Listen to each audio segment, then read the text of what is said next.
केंद्र कर्मचारियों को मिला तगड़ा तोहफा। दिवाली से पहले ही सरकार ने दिया 1 महीने की सैलरी के बराबर बोनस। दोस्तों, अगर आप भी जानना चाहते हो कि इसमें किस किस ग्रुप के कर्मचारी आते हैं तो बने रहिए मेरे साथ इस वीडियो में लास्ट तक। केंद्र सरकार की तरफ से केंद्र कर्मचारियों को बड़ा तोहफा मिला है। दिवाली से पहले ही कर्मचारियों को बोनस मिल गया है। इस पर वित्त मंत्रालय से अप्रूवल मिल गया है। हर साल की तरह इस साल भी सरकार केंद्रीय कर्मचारियों को तोहफा दिया है। केंद्र के कर्मचारियों को नॉन प्रोडक्टिविटी लिंक बोनस यानी अडॉक बोनस दिया जाता है। इस बोनस में 30 दिन की सैलरी के बराबर पैसा मिलता। ये पैसा ग्रुप सी और ग्रुप बी कैटेगरी वाले कर्मचारियों को दिया जाता है। ग्रुप बी और ग्रुप सी में आने वाले केंद्र सरकार के उन नॉन गजेटेड एम्प्लॉय को भी बोनस दिया जाता है। ये वो कर्मचारी हैं जो किसी प्रोडक्टिविटी लिंक्ड बोनस स्कीम में नहीं आते। अडॉक बोनस का फायदा अर्धसैनिक बलों यानी पैरामिलिट्री फोर्स के कर्मचारियों को भी मिलता है। इसके अलावा अस्थायी कर्मचारी भी इसके दायरे में आते हैं। कर्मचारियों की एवरेज सैलरी गणना की उच्चतम सीमा के अनुसार जो भी कम हो उसके आधार पर बोनस जोड़ा जाता है।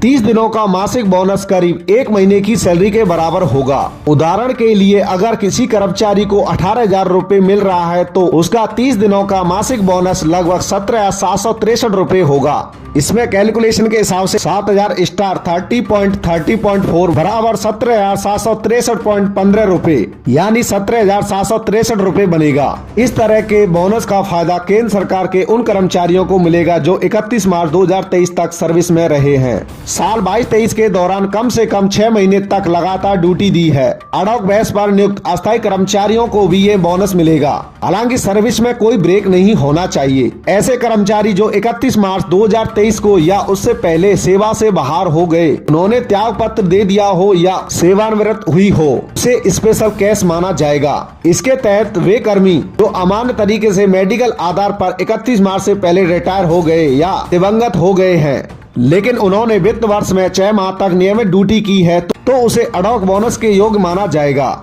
संबंधित कर्मचारी की नियमित सेवा की निकटवर्ती संख्या को आधार बनाकर प्रो राटा बेसिस पर बोनस तय होगा। ऐसे केस में उधार लेने वाले संगठन की जिम्मेदारी बनती है कि वह ad hoc bonus, PLV, x gratia और इंसेंटिव स्कीम आदि प्रदान करे, बशर्ते वहां ऐसे प्रावधान चलन में हो। अगर कोई कर्मचारी C या उससे ऊपर के ग्रेड में है और उसे वित्त वर्ष के दौरान बीच में ही विदेश सेवा से वापस बुला लिया जाता है तो इस बाबत अडॉक बोनस का नियम बनाया गया है। इसके तहत वित्तीय वर्ष में विदेशी विभाग से अगर उस कर्मी के मूल विभाग को बोनस और एक्स ग्रेसिया राशि मिलती है तो संबंधित कर्मी को वह राशि दे दी जाएगी। रिवर्ट होने के बाद भी यदि कर्मी का केंद्र सरकार की तरफ बोनस बकाया है, ऐसी स्थिति में केंद्र सरकार उसके अडॉक बोनस पर प्रतिबंध लगा सकती है। दोस्तों, सरकार की तरफ से बोनस पर आई यह महत्वपूर्ण जानकारी आपकी समझ में आई या नहीं, हमें कमेंट बॉक्स में कमेंट करके जरूर बताना।